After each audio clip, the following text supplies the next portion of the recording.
발표 시작하기에 앞서 저희는 이제 3.1회 법인의 이제 박용중 멘토님이 지도해 주신 슬기로운 기상생활팀입니다. 저는 이제 조장이자 발표를 맡게 된 최승일이라고 합니다. 팀원 임승재라고 합니다. 팀원 호영훈입니다.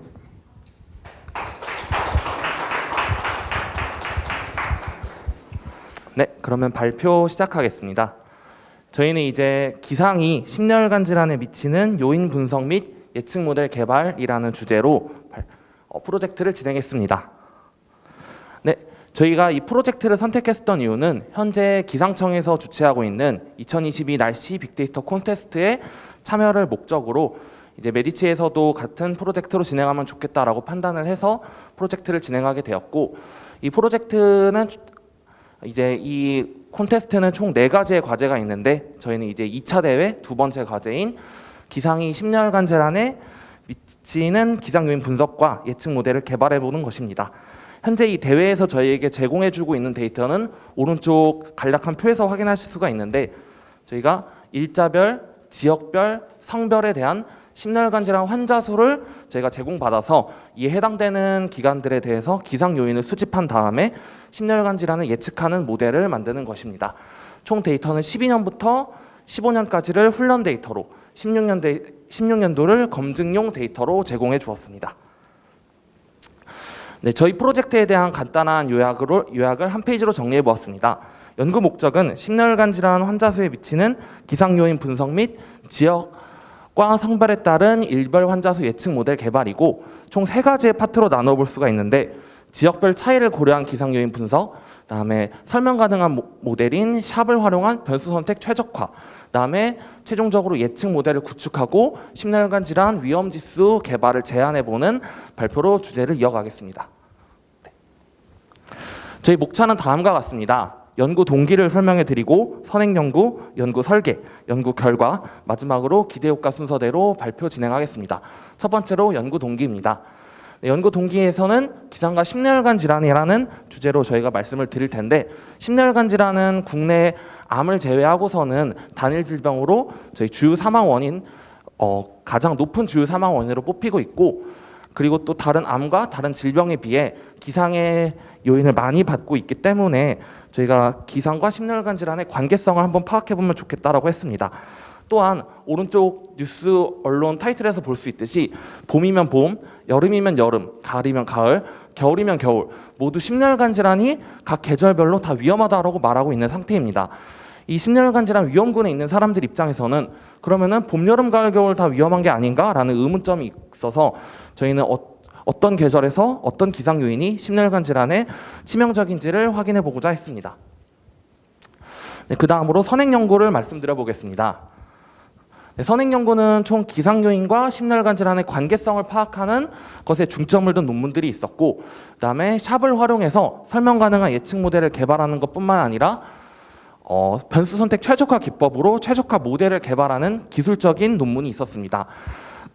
먼저 기상 요인과 심혈관 질환의 관계성을 파악하는 논문의 한계점은 이제 심혈관 질환과 단일 기상 요인만을 활용을 했다거나 아니면은 6개월이라는 다소 짧은 기간, 혹은 서울, 제주 이런 식으로 지역을 특정했기 때문에 계절의 종합성이나 아니면은 계절성을 고려하지 않았기 때문에 저희는 이 것들을 보완하고자 약 48개월 동안의 기상 데이터를 활용하였고, 또한 관계성 파악에 집중을 하는 논문이다 보니까 예측이나 예보의 관점에서는 다소 의미가 떨어진다고 판단을 했습니다. 또 이를 통해서 저희는 예측 모델까지 개발을 해보았고, 또한 이제 샵을 활용한 변수 선택 최적화 기법에서는 변수를 어떻게 선택하냐에 따라 모델의 성능이 어떻게 변화되는지를 직접 눈으로 시각화해서 확인해 본 다음에 가장 적절한 모델을 선택하는 기술적인 기법을 저희가 차용을 해서 사용을 했습니다. 네, 그 다음에 선행 연구들에서 기상 요인과 심혈관 질환의 관계성을 파악하기 위해 후보 변수로 사용했던 기상 요인을 테이블로 정리해 보았습니다. 평균 기온부터 최저 기온, 일교차 부터 미세먼지까지 종합적인 기상 요인을 저희는 전부 다 수집하고 이제 독립 변수로서 사용을 해 보았습니다. 다음으로는 저희가 이제 연구 설계를 한 부분을 보여드려 보겠습니다.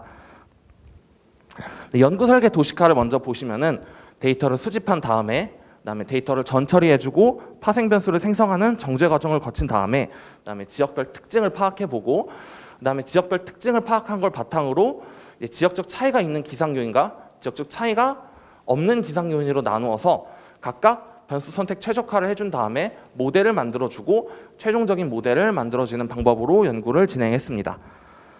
네, 먼저 데이터 수집과 전처리 부분입니다. 데이터는 총 기상 데이터와 대기 데이터, 인구 데이터로 나누어 볼 수 있고 기상 데이터는 기상자료 개방 포털에서 대기 데이터는 에어코리아에서 인구 데이터는 통계청 코시스에서 데이터를 수집했습니다. 데이터 수집 기간은 저희 이제 공모전에서 제공해 주었던 12년도부터 16년도 데이터를 맞추기 위해서 다음과 같이 수집을 하였고 네, 그 다음으로 데이터 이제 전처리를 하고 파생 변수를 생성하는 과정입니다. 먼저 앞서 말씀드렸듯이 데이터의 종류가 기상, 대기, 인구 이렇게 총 3종류로 나뉘는데 그 중에서 먼저 기상 데이터에 대한 전처리를 보여드리겠습니다. 먼저 각 기상 요인을 기상자료 개발 포털에서 CSV 파일로 다운을 받은 후에 그다음에 대한민국에는 이제 수십 개의 관측소가 있어서 그 관측소별로 각 지역에 17개 시도에 해당되는 지역별로 다 그룹화를 해 주었습니다. 그 이후에 강원도를 예시로 보면은 강원도에는 강릉, 대강릉, 동해와 같은 관측소들이 있는데 강수량을 제외하고 모든 기상 요인은 각 평균값으로 강수량은 이제 합계로 집계를 해 주어서 17개 시도 뭐 강원, 경기, 서울 이런 식의 17개 시도에 맞게끔 데이터를 전처리해 주었습니다. 네, 같은 과정으로 대기 데이터 같은 경우에도 이제 대기 데이터를 CSV 파일로 시간별 단위로 수집을 한 다음에 뭐 강원도도 똑같이 관측소별로 저희가 집계를 하였고 그다음에 NO2, SO2, 이제 PM10과 같은 데이터는 평균값으로 그다음에 CO와 O3 같은 경우는 최대값으로 설정을 하였는데 그 이유는 왼쪽에서 보실 수 있듯이 CO와 O3는 건강에 미치는 급성 영향을 고려해야 하기 때문에 일일 최대값으로 하는 게 적절하다라는 선행 연구를 저희가 이제 확인을 해서 그거를 그대로 이제 활용을 했습니다. 네, 또 데이터를 전처리하고 수집하는 과정에서 이슈가 있었는데 바로 세종시 이슈입니다. 세종시 같은 경우에는 12년도 7월에 출범을 하였고 그다음에 관측소 같은 경우에는 뭐 17년도나 18년도에 생긴 곳이 대부분이었기 때문에 저희가 이제 연구하고자 하는 그 기간 동안에는 세종시의 데이터가 없었기 때문에 기상 데이터 같은 경우에는 이제 청주와 대전으로 그다음에 대기 데이터 같은 경우에는 충북, 충남, 대전의 평균값으로 저희가 이제 결측치를 대치했습니다. 그다음에 이제 인구 데이터의 흐름도 있는데 세종시 또한 인구 데이터가 2012년 상반기 1월에서 6월 데이터가 존재하지 않았기 때문에 7월부터 12월까지의 데이터를 그대로 1월부터 6월로 집어넣어 주었고 그렇게 되면은 대한민국의 총 인구가 5만 2천 명 정도가 늘어나야 되기 때문에 그건 사실 말이 되지 않기 때문에 이제 세종시 같은 경우가 충남과 충북에서 만들어진 도시인 걸 감안해서 채워진 그 인구 수만큼 충남과 충북에서 절반씩 빼 주었습니다. 네, 그 다음으로 이제 예측 성능에 올리고 저희가 이제 기상 요인을 좀 더 심도 있게 파악을 해보자 파생 변수를 만들어 보았는데 일교차 같은 경우에는 이제 다들 아시다시피 최고 기온에서 최저 기온을 빼서 만들어 주었고 그다음에 이제 N일 전 며칠 전 대기 변수를 저희가 생성을 해 주었는데 그러한 이유는 이제 특정한 날의 대기 오염의 농도가 인체의 변화에 영향을 미치기까지는 하루에서 이틀 정도의 시간이 걸린다라는 이제 선행 연구가 있었고 이 말은 이제 미세먼지 같은 거를 저희가 호흡으로 흡입하게 되면은 뭔가 혈관에 영향을 미치기까지 하루에서 이틀 정도가 걸릴 수 있다라는 그것을 의미했기 때문에 저희는 이제 이쪽 표에서 보시면 알 수 있듯이 예를 들어 SO2 같은 경우에는 이렇게 3월 1일자의 데이터를 3월 2일에 1일 전으로 3월 2일에 2일 전으로 각각 시프트를 시켜 주었고 또한 이 3일 동안의 데미지를 누적하는 거를 저희에게 표현을 해보자 PCA 분석을 진행을 했습니다. 단순히 이 세 개 값의 평균을 넣어도 되고 뭐 중앙값으로 넣어도 되고 기술적인 통계를 사용해도 되지만 그것보다는 PCA를 사용함으로써 이 세 가지 값을 전부 다 대표 값으로 차원을 압축하는 기법을 사용해 보았습니다. 네. 그리고 지역별로 이제 특징을 파악해 보겠습니다.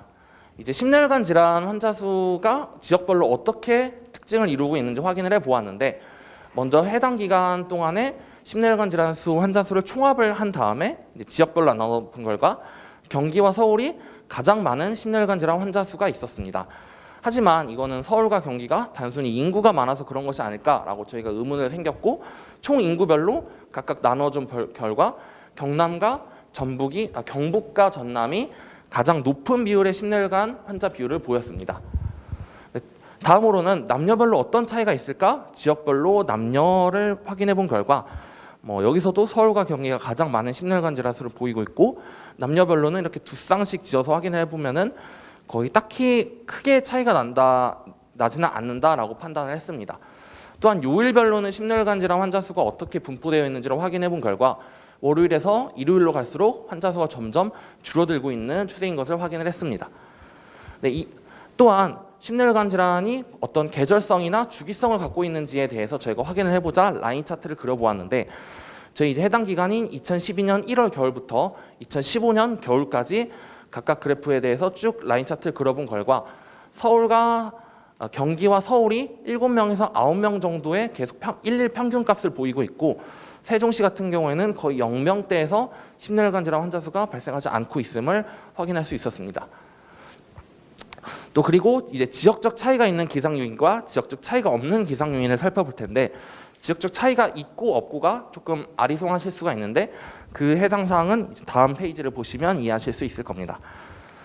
먼저 지역적 차이가 존재하지 않았던 기상 요인들은 평균 기온, 최저 기온, 해면 기압, 평균 이슬점 온도 같은 경우가 있는데, 이런 기상 요인들은 모두 다 계절성이나 추세성을 보이고 있지만 그래프 17개 시도 라인이 전부 다 거의 겹쳐져서 그려지고 있음을 확인할 수가 있습니다. 이는 이제 이 검은 선과 흰 선처럼 거의 그래프가 균일한 범위에서 그래프가 그려지고 있고, 반면에 지역적 차이가 존재하는 기상 요인들에 있어서는 그래프가 어떤 주기성이나 계절성을 그리고는 있지만 17개 시도가 모두 다른 범위에서 그려지고 있음을 알 수가 있습니다. 이러한 기상 요인들은 이제 대기질과 몇 가지의 기상 요인들이 있었고, 이는 저희가 시각화를 좀 더 해보면은 검은 선과 흰 선이 각각 제각각 따로 그려지고 있음을 저희가 알 수가 있었습니다. 네, 또한 이제 지역적 차이가 있었던 기상 요인인 기온이라던가 이슬점 온도, 그다음에 이제 평균 해면 기압, 그런 것들에 대해서 모델링을 하기에 앞서 샵을 통해서 변수 선택 최적화를 해보면은, 먼저 그 전에 이제 샵에 대해 한번 설명을 들어보면은, 샵은 이제 왼쪽에서 보시는 것처럼 이렇게 블랙박스 모델이었던 거를 화이트박스 모델로 바꿔줄 수 있는 라이브러리 중에 하나인데, 이는 이제 타겟에 어떻게 영향을 미추었는지, 여기서 예시를 보면은 나이라는 변수가 이 아웃풋에 어떤 영향을 미추었는지를 저희가 이제 게임 이론에 기반해가지고 알 수 있는 라이브러리 중에 하나이고, 이제 그것들을 이제 오른쪽 표에서 보면은 각 관측지별로 샵별로의 절대값의 합이 큰 순서대로 변수의 중요도, 즉 타겟에 많은 영향을 미치고 있는 변수로 뽑을 수 있다라고 했고, 여기서 보면은 이제 SO2 이제 PCA 분석을 통해서 SO2가 가장 심혈관 질환에 영향을 많이 미치고 있는 변수다라고 저희가 생각을 할 수가 있었고, 일교차 같은 경우가 심혈관 질환에 가장 영향을 미치고 있지 않은 변수다라고 저희가 판단을 내릴 수 있겠습니다.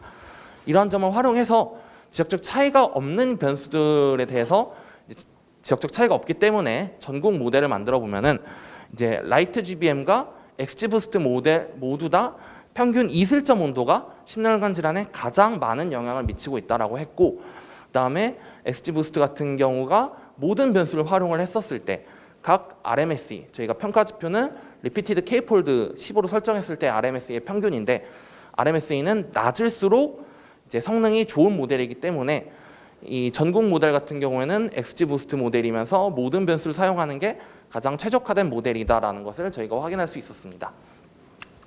네, 같은 방식으로 지역적 차이가 있는 기상 요인들에 대해서 변수 선택 최적화를 보여드려 보면은, 이제 지역적 차이가 있었기 때문에 이제 서울 모델, 경기 모델, 충남 모델, 충북 모델, 이런 식으로 17개 시도 모델을 전부 다 저희가 각각 구축을 하였고, 서울시 같은 경우에는 이제 SO2가, 그다음에 라이트 GBM, XGBoost 모두 PCA를 통한 SO2가 가장 영향을 많이 미치고 있다, 심혈관 질환에 가장 영향을 많이 미치고 있다라고 했고, 이제 XGBoost 모델이 6개의 변수, 이 말은 일교차와 그다음에 이제 맨 밑에 있었던 NO2 이 두 가지의 변수를 제외하고 나서 이 6가지의 변수를 사용해서 모델링을 했었을 때 가장 좋은 성능을 내고 있음을 저희가 알 수가 있습니다.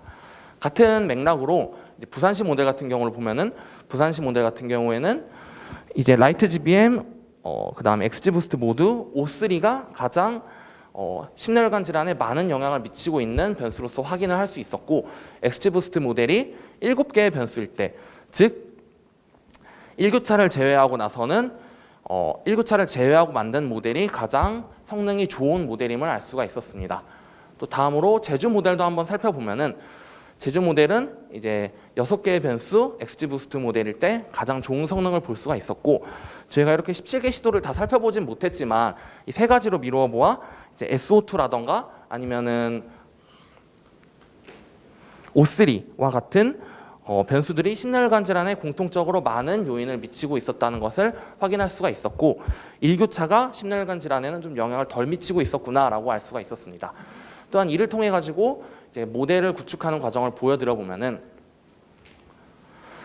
아까 지역적 차이가 없는 기상 요인들은 XG 부스트 모델을 사용하면서 4개의 변수, 모든 변수를 사용했었을 때 가장 좋은 성능이었고 그다음에 서울 모델 같은 경우에는 1교차를 제외한 6가지의 변수가 가장 좋은 모델, 세종시 같은 경우에는 특이하게도 라이트 GBM을 사용하면서 이 세 가지의 변수를 사용하는 것, 뭐 이런 식으로 부산, 충북까지 총 17개의 시도의 모델을 각각 만들고 전국 단위의 모델을 하나 만들고 그렇게 해서 이 전국 단위 모델과 이 17개 시도 모델을 모두 다 이제 하드 보팅 1대1로 이제 그 최종적인 앙상블 모델을 구축해 보면 그렇게 저희가 모델을 구축을 하였고 그거에 대한 성능을 확인을 해 보면은 이제 연구 결과에서 모델 예측 성능을 보여드리겠습니다.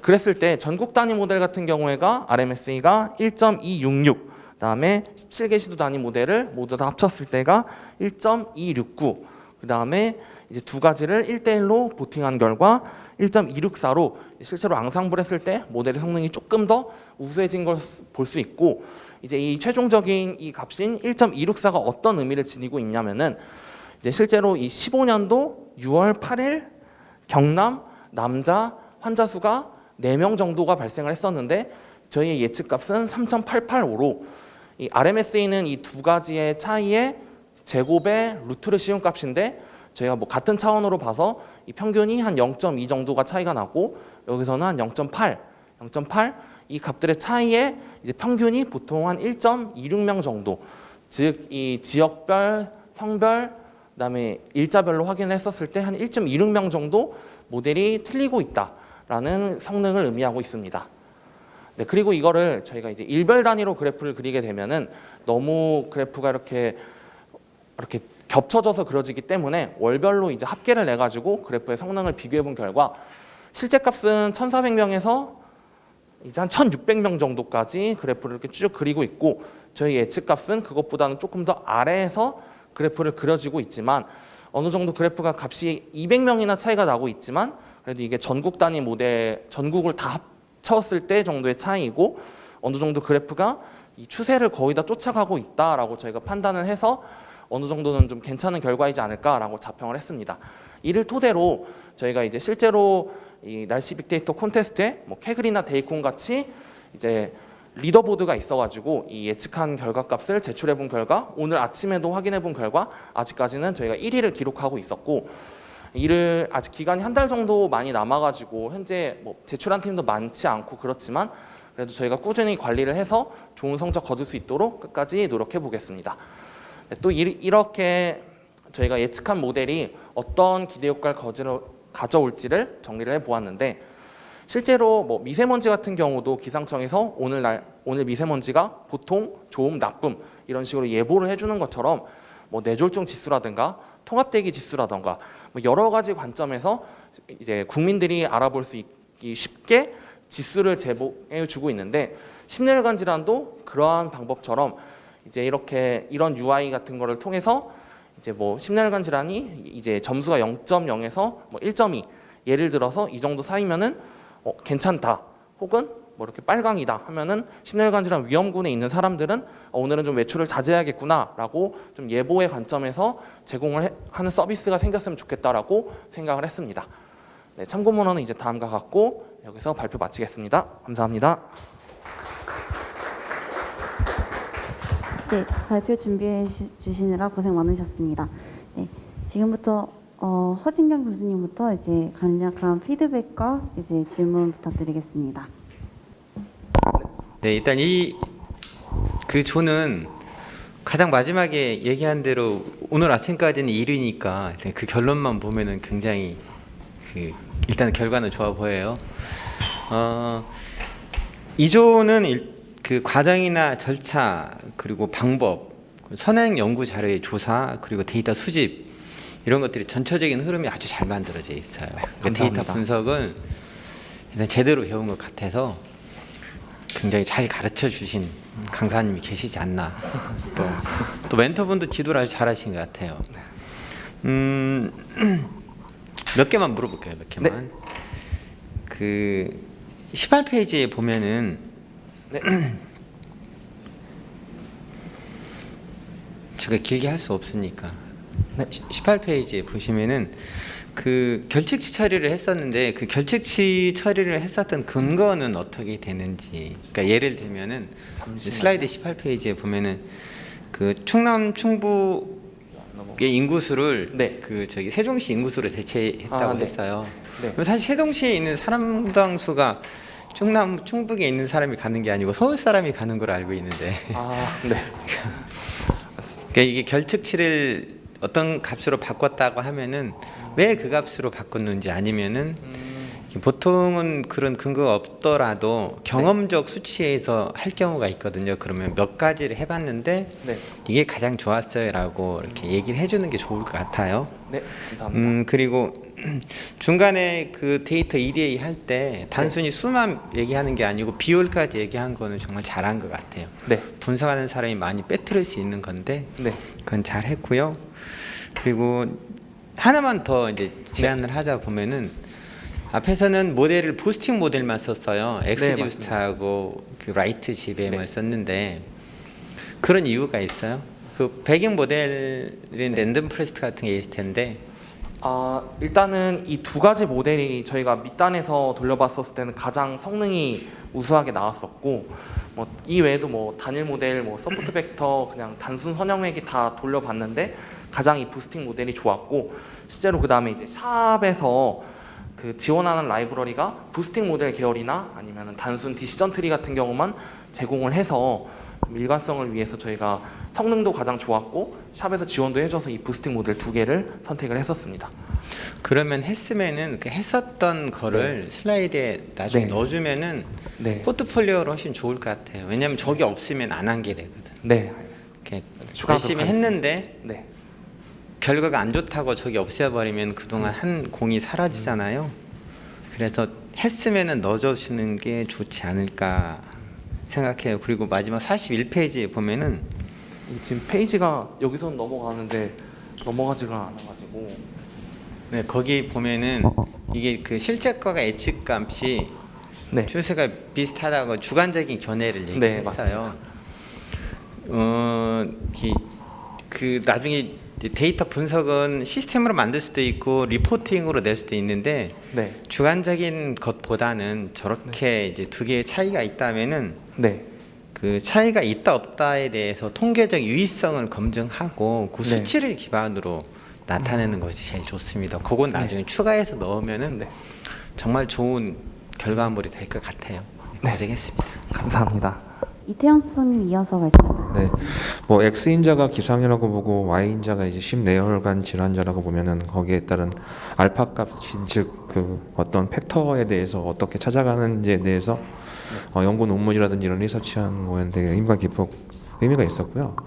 근데 그것들이 이제 좀 보완드리면 그게 이제 어떻게 보면 이산화탄소 농도라든지 오존 농도라는 것들이 어떻게 보면 미세먼지나 황사의 영향이 되게 네. 큰 것들이 있고 그게 지형별 영향도 일부 있는 부분들이 있는데 약간 기상 분석에만 너무 초점이 맞춰지고 약간 그런 인구의 환자의 이동이라든지 인구수 대비 심내혈관 질환자 수라든지 뭐 이런 어떤 네. 다양한 팩터들에 대한 좀 조사가 좀 추가됐으면 좋겠다는 생각이 들었는데요. 네. 뭐 그거는 뭐 어쩔 수 없는 게 이제 일정 자체도 너무 빠듯하시고 그리고 이게 또 공모전에 제공된 데이터셋과 그리고 기존의 기상 데이터셋의 어떤 그런 제약적인 한계들도 있기 때문에 잘 하신 거라고 저는 생각하고 있습니다. 예, 수고하셨습니다. 네, 예. 감사합니다. 박변선 매니저님 말씀 부탁드리겠습니다. 일단 그 수고 많이 하셨고요. 그 보니까 그 신경을 많이 쓰고 이렇게 좀 정성을 들인 부분이 좀 느껴졌던 것 같아요. 발표를 들으면서도요.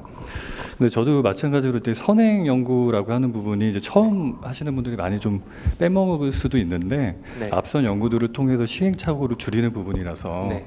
그런 부분을 그 적극적으로 하신 부분들이 되게 좋았고 네. 또 변수들을 탐색을 하실 때 이걸 좀 디테일하게 그게 일단 맞든 안 맞든 간에 신경 쓰고 나름대로 어떻게 해야겠다라고 이제 의사결정하신 부분들이 보였어요. 그런 부분들이 되게 좋았다라고 생각이 들고 근데 이제 뭐 보다 보니까 예를 들어 뭐 강수량 같은 거 네. 이제 간축소들의 강수량의 합으로 네. 지금 표현을 하신 것 같은데 그게 이제 얼핏 생각하면 또 이제 그 지역의 간축소가 많은 지역은 또 많이 나오겠죠. 네, 맞습니다. 그렇게 하면 그래서 좀 맥스 같은 게 좀 오히려 좀 맞는 거 아니야라는 생각도 좀 들긴 했어요 보면서 네. 또 이렇게 뭐 일산화탄소, 뭐 오존 네. 이런 거는 또 최대값을 해서 급속 영향 요인으로 또 활용을 하신 거 네. 이런 것도 좀 좋게 느껴졌고요. 근데 이제 그 보면 뭐 이런 부분이 있는 것 같아요. 샵이라 그래서 이제 어떤 주요 변수를 뽑는 그 네. 기법을 많이 쓰셨죠. 이게 필드에서 보면 이제 어느 순간 이제 복잡한 모형들을 쓰기 시작한 시점이 있었던 것 같아요. 네. 그러다 보니까 이제 나중에 가니까 이게 왜 이렇게 나왔어? Y 왜 그런 거야? 에 네. 대한 호기심들이 많아지고 그래서 이제 이런 기법들을 실제 필드에서도 많이 사용하게 되는데요. 이 모델 과제를 보면 뭐 이런 게 있죠. 이제 결과가 좀 잘 나오면 되는 과제들이 있고 네. 결과도 나와야 되지만 왜 그런지를 우리가 네. 그 인과관계를 정확히 알아야 되는 과제들이 있어요. 근데 이 과제 같은 경우에는 그래도 후자에 좀 가깝지 않나라는 네, 생각이 들고요. 그 샵이라고 하는 것도 이제 그 계산 그리고 이런 것들이 이제 많은 계산 비용을 소모하면서 이렇게 뽑아내는 어떤 아이데이션적인 계산법들 중에 하나인데 네. 이렇게 보면은 이제 여러 가지 모든 조합을 펼쳐놓고 그 변수가 있고 없고의 차이에 네, 맞습니다. 어떻게 보면 가중 합처럼 해서 이렇게 네. 뽑아내죠. 근데 그 계산 로직을 보면은 이게 하나하나의 변수 두 개를 볼 때는 괜찮은데 네. 여러 변수가 하나의 영향을 줄 때 흔히 말해서 이거 뭐 이게 다중공정성 이렇게 표현을 통계적인 네. 언어로는 하죠. 네. 이렇게 됐을 때는 그거가 좀 알고리즘적으로는 네. 좀 거기까지는 좀 커버하지 못하는 것들이 있어요. 네. 근데 여기도 이제 앞에 변수를 보면은 예를 들어 이제 습도하고 강수량 네. 또 뭐 온도하고 일조 시간 뭐 이런 거는 네. 굉장히 좀 관련성이 높아 보이죠. 그래서 네, 앞에서 어떻게 보면 상관 분석 같은 거를 통해서 네. 그 굉장히 좀 그 성향이 비슷한 변수들은 대표적인 변수를 하나 뽑아서 뒤로 보내던가 네. 이런 식의 이제 과정을 좀 더 거치면 좋겠다라는 생각이 들고요. 네. 또 하나는 이제 주성분 분석 같은 거를 쓰실 때 지금에서는 이제 의미가 되게 심플해서 네. 보는 사람이 오해가 없어요. 네. 네. 이런 Y가 되게 중요한 프로젝트에서 네. 저렇게 이렇게 주성분 분석을 사용을 할 때 네. 거기에 너무 많은 변수를 넣으면 이게 사실은 그 주성분 분석의 원인은 딱 뽑아내지만 그 해석성이 굉장히 침해가 많이 되거든요. 네. 그래서 그런 부분도 좀 복잡한 과제를 할 때는 좀 고려해서 하시면 좋을 것 같습니다. 전반적으로 되게 좋게 잘 들었습니다. 네, 감사합니다. 고생 많이 하셨습니다.